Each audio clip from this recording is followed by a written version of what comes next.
Adik-adik, tahukah kalian apa yang dimaksud dengan ibadah sholat? Dan berapa kali dalam sehari umat Islam mengerjakan ibadah sholat? Penasaran bagaimana keterangannya? Mari kita simak video pembelajaran kali ini.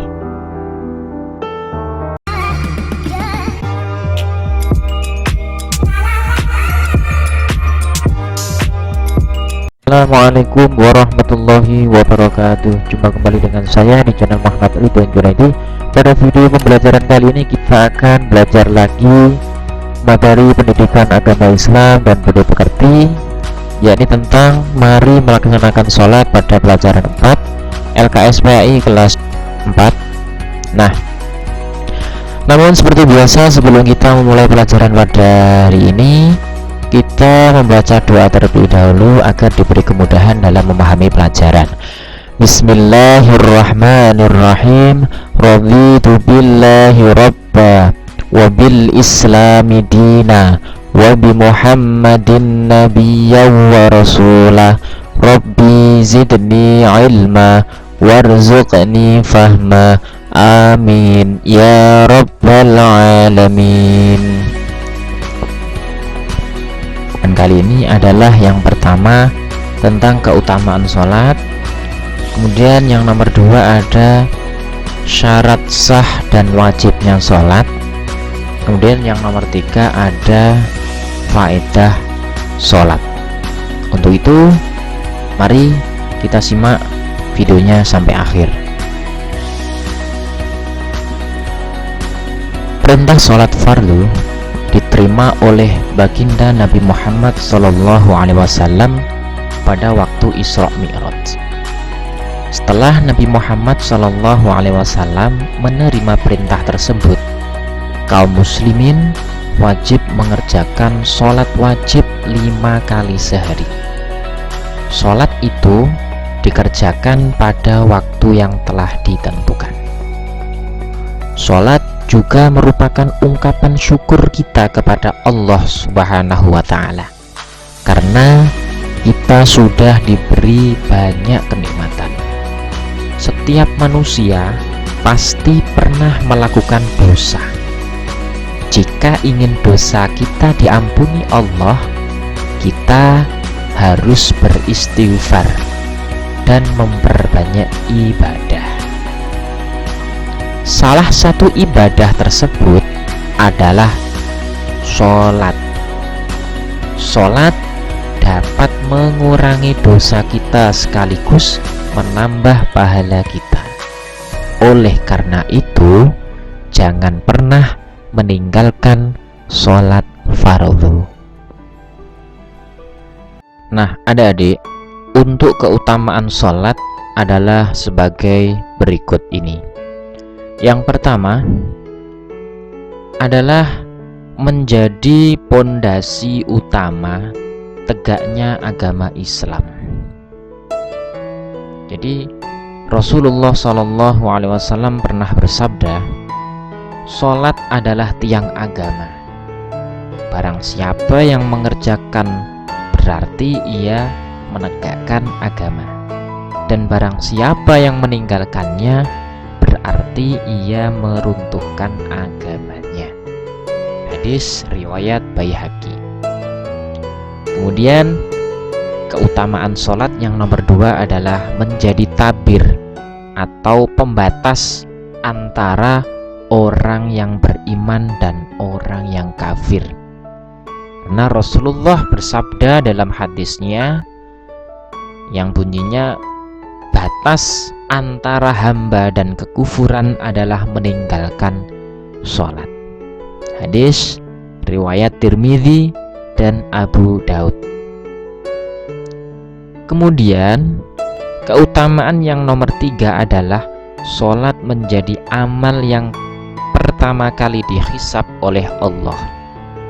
Rasulullah pernah bersabda dalam hadisnya, sesungguhnya amal yang pertama kali dihisab pada seseorang hamba pada hari kiamat adalah sholatnya.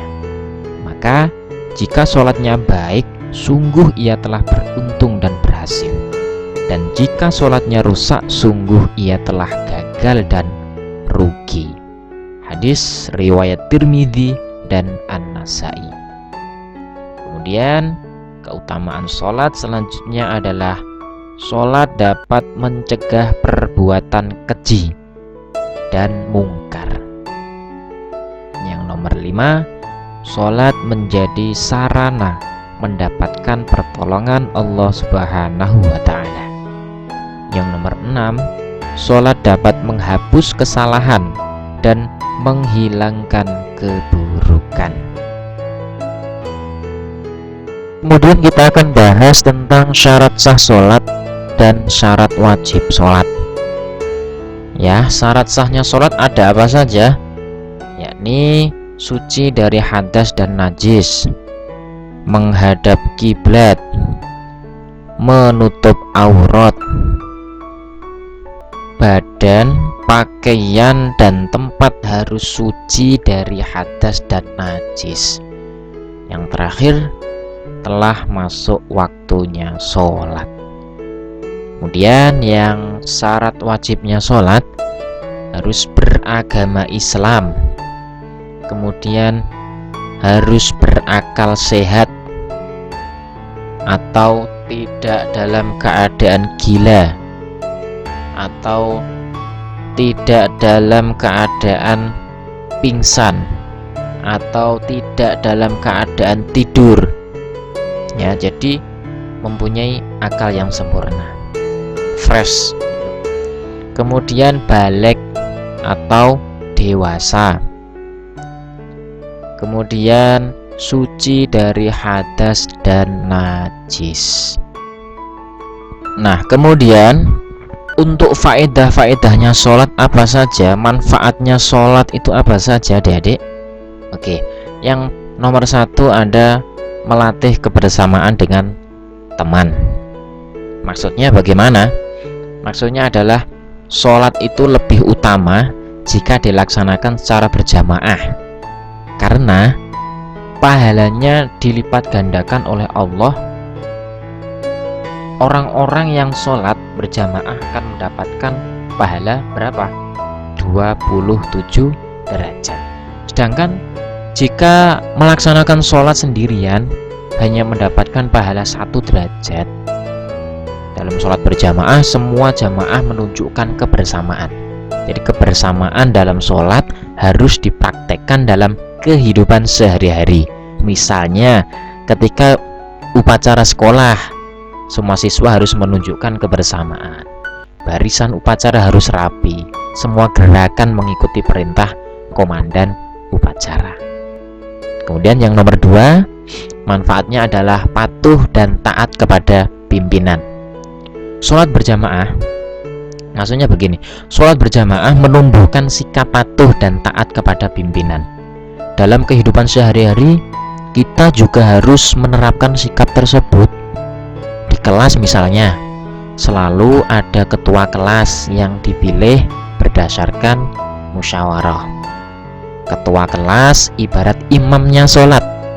Semua siswa di kelas harus patuh dan taat kepada ketua kelas.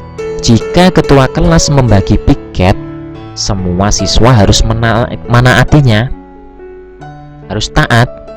Jika ada tugas kelompok, semua siswa harus patuh pada pembagian kelompok oleh ketua kelas.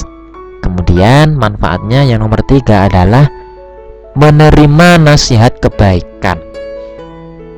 Maksudnya bagaimana? Sikap imam dalam sholat harus dipraktekkan.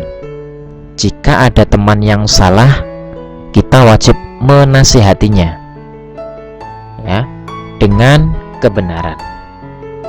Demikian juga ketika kita salah, kita juga harus bersedia menerima nasihat dari teman kita. Dengan begitu, kita akan terhindar dari sikap menang sendiri atau merasa benar sendiri atau egois. Ya, dengan salat kita dididik oleh Allah menjadi manusia yang rendah hati dan ikhlas menerima nasihat dari orang lain.